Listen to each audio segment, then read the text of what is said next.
Par exemple, ma gamine, pendant les 2 ans où elle a été sous injection, le 4 heures, c'était sans glucides. Ah ben, on fait œufs durs, jambon, surimi, camembert, dans le meilleur des cas. Quand à côté de ça, les petits copains s'envoient du Nutella, des pains au chocolat et compagnie, le gamin, à un moment donné, il pète un câble, quoi. Alors, elle est restée très docile, mais elle en avait marre. Moi, le matin, au lieu d'être là avec ma seringue et dire Louisa, viens faire ta piqûre et tout, j'ai la pompe. Enfin, elle a la pompe plutôt. Et je lui dis, bon, ma puce, tu fais ton bolus. Elle me dit oui. Alors, on évalue ce qu'elle mange et on adapte l'insuline en fonction. Elle peut aller à un anniversaire. Si vraiment elle craque l'autre soir, je vais aller la chercher. Il y avait des chichis sur le marché. Oh, maman, j'ai envie d'un chichi. Bon, allez, ok. Tu prends un chichi. Bim, on fait un bolus de correction et terminé.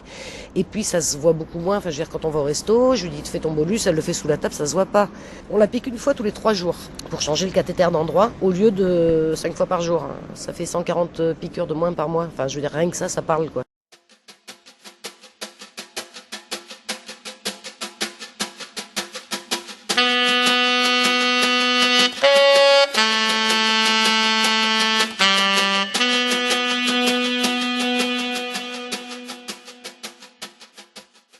Actuellement, pour mesurer le taux de sucre dans le sang, on se pique au bout du doigt et on appose cette goutte de sang sur une petite bandelette et il y a une réaction qui permet de déterminer le taux de sucre dans le sang. Il y a également, mais c'est plus récent, les capteurs de glucose, on appelle ça. Ce sont des systèmes qu'on met sous la peau, mais c'est limité au taux de sucre. On part du principe que la cellule est beaucoup plus fine pour mesurer le taux de sucre et d'autres nutriments que les capteurs actuels qui ne dosent que le glucose, que le taux de sucre dans le sang. Donc c'est un peu ça l'idée novatrice du système. La cellule bêta dose également d'autres nutriments, d'autres hormones, et ça donne au fond une idée plus fine des besoins en glucose de l'organisme. Ce taux de sucre va stimuler la cellule bêta, et donc la cellule bêta va sécréter de l'insuline quand tout marche bien. Quand ça marche moins bien, la sécrétion est soit insuffisante, soit inexistante. On espère, nous, que notre capteur sera déjà fin prêt, si j'ose dire, pour gouverner directement une délivrance d'insuline.